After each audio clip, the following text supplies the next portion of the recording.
Down here in Mesquite, we've been spending lots of time down in here. Two primary reasons why is because fishing's been very good, which is the main thing. But number two, we can hide from these big winds that we've had the last week or so. A lot of haze in the air. It's just kind of weird situational stuff that's there. But you can find the protection down the shoreline here, what we call the runway, all the way down here to Cedar Flat. All this area down in here working that again, still lots of water in the system, keeping those tides up. So it really opens up water for us, and it's allowed the fish now for a few weeks to really kind of move around freely to a lot of different areas. So we're locating fish in different areas consistently. That's why this area up here in Mesquite has been good, not just specifically the runway, but all over Mesquite, and the same in a few other estuaries as well. But this is where we kind of mainly shifted our focus to here for the last few weeks, or last few days, should I say. Last week for sure, and this week as well has been all up in here in the Cedar. It's been on the Matagorda side. It's been over, in Bray, on the third chain of islands, all that kind of stuff. Everything that's been in there, we've just kind of spent time on that shoreline working all that stuff, working the structure in there. It's got the perfect structure. It's got good solid hard pack bottom. You got some shell mixed in there. We've got plenty of bait working up and down the shoreline, grass beds. You've got drop offs and edges, and then of course with the extra water that we have, we've been able to just kind of walk across or even boat into little cuts and get back in these back lakes on this side here, which is all interconnected from the Spalding side as well. So we've opened it up and located some fish in lots of different areas. So it's been very good. If you've been able to take advantage of that, then good for y'all. So primarily, we're in that big moon. Outside of the big moon, at least for us anyway, there's been some tough days on the water. For some of my groups, it's been difficult. So we've kind of just had to grind and try to locate, primarily doing that minor, in between the minor and the major under later in the day would yield some fish for us, some opportunities, but just not a lot in between from the minor setting and the major under. So you really had to be on your game, just kind of really pay attention, because these fish just were not super, super active, really hungry at all. And so they just, it was a weird bite. So you had to really work. You had to really pay attention to the little subtle things that they were telling you. But once you kind of dialed that in, then you were a little bit somewhat productive with it. Wasn't a long, great bite by any means on any particular day, but we would just, it would be sporadic for a little bit, then really die off, and then be sporadic for a little bit and die off. So that's what we had to contend with this past week or two for sure. Now we're on the backside of the big moon, headed into our transition days, headed toward that new moon that's coming up in another 10 days or so. So there'll be opportunities there. But the one thing that has happened in the last 3 or 4 days, the fishing's been very good along the way. It's gotten just a tad bit better each day as we've gotten away from the big moon. So take that in mind when you're working these areas, whether it be up here, somewhere else, wherever you like to fish. The information travels. So especially when you're working the majors and minors. The primarily thing we threw were burner shads, man. Burner shads, little johns, a few soft dines, nothing with a very big profile at all. Very small profiles, and like I say, the production on those types of baits were few and far between until we got them really dialed into exactly what they wanted. Then we'd have those few opportunities. Tried a few different baits as far as the bigger baits, the 5 and 6 inch baits, just to see if that would yield anything, and it was very, very, very, very few opportunities with the bigger bait. So we stuck with the original size down south and the burner shad. Primary colors: Big Papa, Twisted Tea, White Ice, Bone Diamond, the Watermelon Red in the Knock and Tail, of course, Golden Red Glitter, Watermelon Red in the Mirror Looter Little John as well. So those were the things, and of course just a bait color like the mullet flavor, the silver side black back in the soft dine, this little small version of it. Double D every once in a while there. Of course, there's lots of floating grass that are in these areas now, so that's another thing we had to really contend with and take in effect. So when you're working these in this upcoming week, just prepare for all that different things. Make sure that you have a bunch of variety in bait that you can use to throw at them, to see if see if that pattern still holds. 16th ounce jig heads, just working the edges, working the potholes, working the grass line, getting out over the top of these flats there and throwing some top water and some, knee deep to thigh deep stuff, which everywhere that we fished, just like I said, there's been plenty of water, so that has not been an issue, and there's been plenty of bait, so that hadn't been, so it may be a little competition there between what we're throwing and what they're getting the opportunity to eat. But the bite windows were extremely small, so you had to be really sharp and be ready to find and catch those fish during those time frames. But continue to pay attention to what your winds are doing. We got more big winds that are coming this week. It looks like, at least from right now, unless something changes. So plan accordingly with that, depending on where you want to fish and how you want to fish. A lot of these backlays offer great protection, so it doesn't give you the effect of it. Of course, if you can navigate to these areas in the open bay safely, then you'll do yourself a big favor. Back here on Jaybird, down to Spalding, the back lakes, here's Sherman's. You get back here in Fence and Sand and all these areas. Again, with the extra water, you can take advantage of some of these areas and get into them. So we've kind of worked these areas all around back up in here and just taking our time with them. Just cover an area back in here and just run to the deeper pools. Find and work those, get back here in the Mott, and you get around these deeper areas like this and work these areas. Great bottom back in here, so I like to come in there through the Mott, come through the little zigzag cut, just get up there and get on that back area back through here and drop the boat and just get out and start working it. You got beautiful sand areas in some of these. We found a few flounder kind of laid back up in there.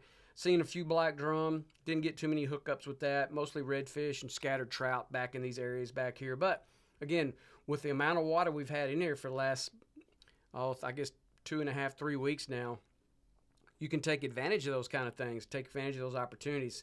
Like I say, in these areas like this, right around here, you've got deeper pools, deeper water, so some of these fish will dump off in that, and they'll swim around it and work it.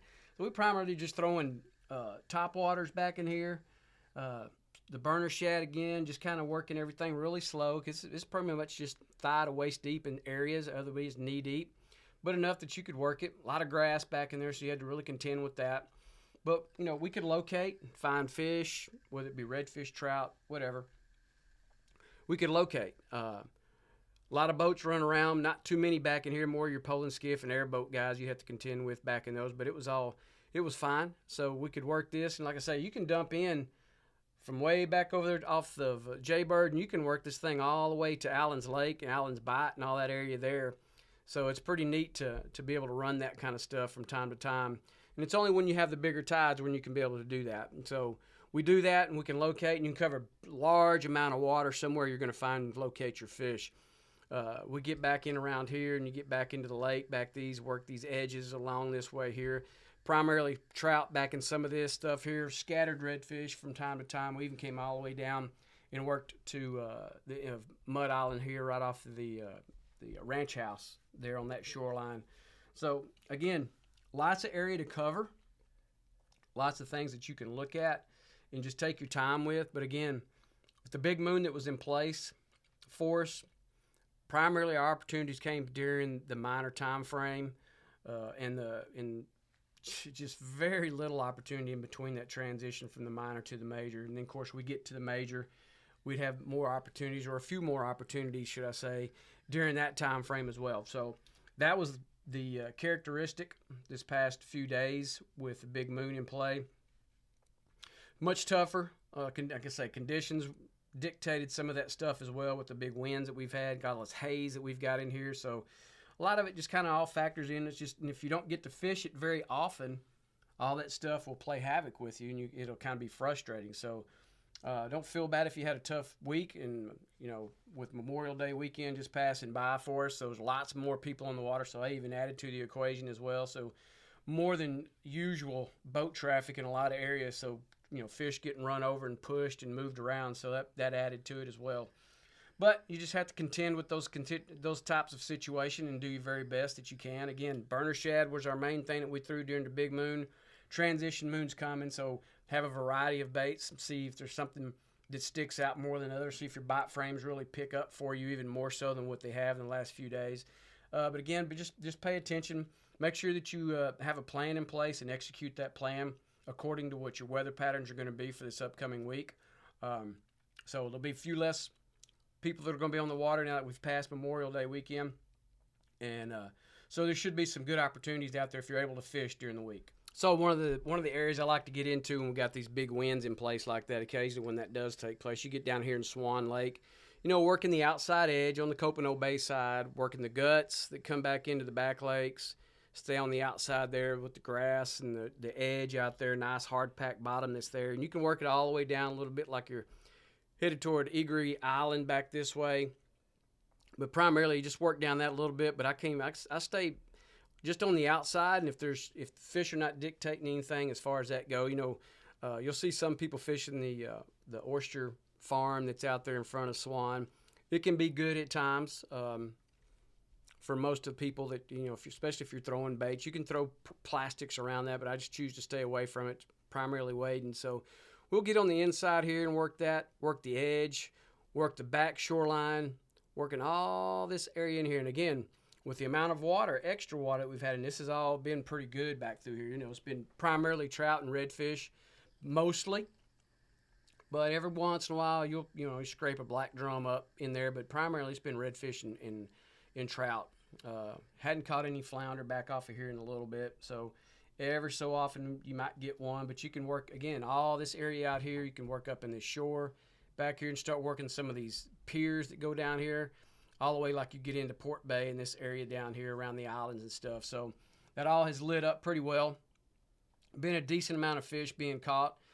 Still, you have to kind of wade through some of the 14s, 14 and a halves, right at 15. But we're catching those that are in that new mid slot size now. 16 to 18s has been pretty good for us. Pretty solid fish. Of course, right now, they're still in our spawn season. We're still catching fish, and few that we have kept, there are still having eggs in them. So if you don't need the trout right now, let them continue to do their spawning and lay as many eggs as we can get into our system to help our system continue to recover from our freeze from a few years back. So it's always important. So if you need the fish, then so be it. If not, let those suckers go and just kind of focus on your redfish, maybe black drum even.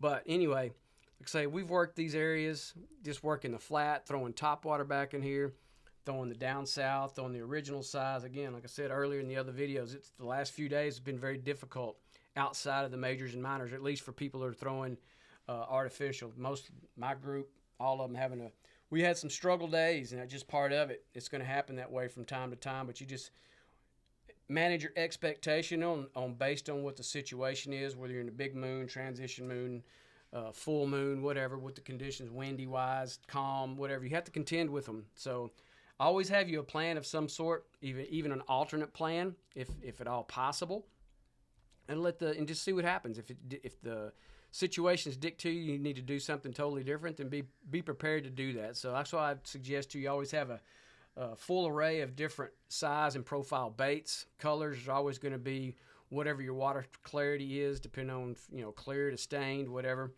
And then, of course, your bait fish working there, plenty of that. But like I say, work your edges, work your structure. Structure and bait are the two main things that you really always want to focus on, no matter what estuary you're fishing in. And again, your weather patterns into this late spring, as we're fixing to be into June, is not too far away. Summertime patterns are going to be full swing, which are pretty well what they are now. Locate you and find you some shell bars and shell reefs, and locate some fish hanging off of those as well. But again, anytime that you're out on the water, always be safe and take care.